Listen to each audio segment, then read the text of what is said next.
My trans daughter transitioned so that she can inherit my mother's $1 million ring and sell it, but all her efforts will come to waste. I have 2 children, Bob and Meg. Meg was born male but began to transition to female a year ago.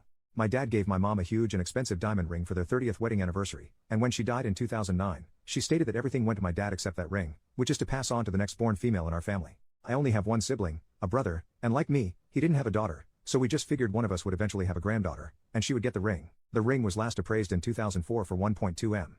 I do not know what it's worth now. Meg and I have always had a contentious relationship. She was always having problems in school, always causing problems with her mom and brother, wouldn't listen to anyone, had never held a job for more than a few weeks, and had been arrested for shoplifting. She has just been a tough kid to raise. She still lives with us, and we're still paying for everything. A few weeks ago she said that she wanted my mother's ring. I thought she was kidding, but when I said no and laughed, she exploded, called me names, and threw food all over the kitchen before storming out.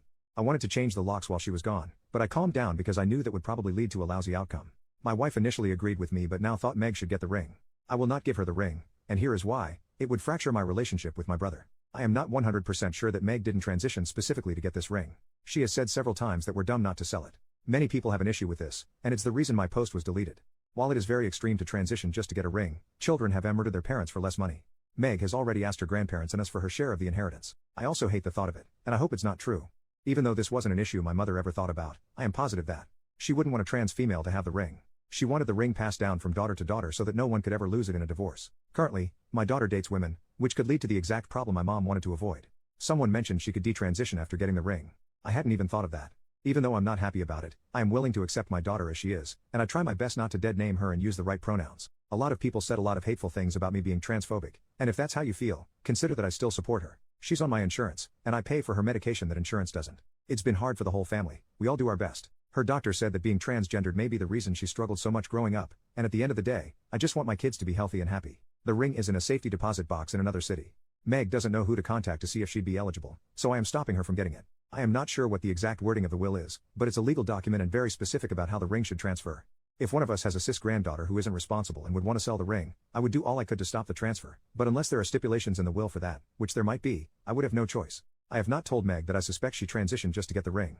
I was talking to my wife about it because so many people have mentioned how crazy that is. It doesn't seem crazy. My wife verbalized it better than I did. She's always treated us, especially me, like a resource, not family. Update: I contacted the law firm that set up the will and got some clarification on the actual terms. Long story short, there is language that stops Meg from being eligible to claim the ring. There are also exclusions for being fruity and untrustworthy, amongst other things. In addition to the specific exclusions outlined in the will, anyone can inherit it or be blocked if my brother, my father, and I all vote for it.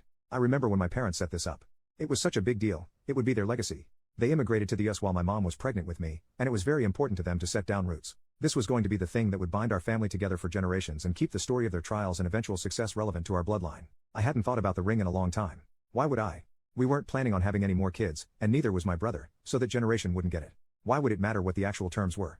When my daughter started to transition, it didn't even occur to me that it might make her eligible for the inheritance. That's how far removed from my day-to-day life the ring is. Now that this has all happened, I've thought critically about what this ring really is and what it will most likely accomplish. I have spoken to my brother. I told him that Meg asked for the ring, and I said no without knowing the will's terms. He agreed that Meg had too many problems getting the ring, and like me, he hadn't even thought about the ring since the will happened. I asked him what we should do if one of our kids had a daughter. She was irresponsible and wanted to pawn the ring. He agreed that it would be a problem that he wouldn't like. Then I told him I didn't see this working out as our mom had thought. Depending on the economic conditions by the time it's inherited, it might just be a race to see who can have the first girl so they can sell it and have some security. The further away from my mom, the less sentimental value it has. He agreed with all of my points. I suggested we sell it and set up a trust in our mother's name that gives our kids several payments to make their transition into adulthood easier. Maybe a payout at 18, 21, and 30. My brother likes the idea, but the only way we can do this is to convince my dad. He's 83 and still pretty sharp, but his wife's memory and legacy are crucial to him, so I have no idea if he'll even consider it. So that's where we are. Thanks for your input.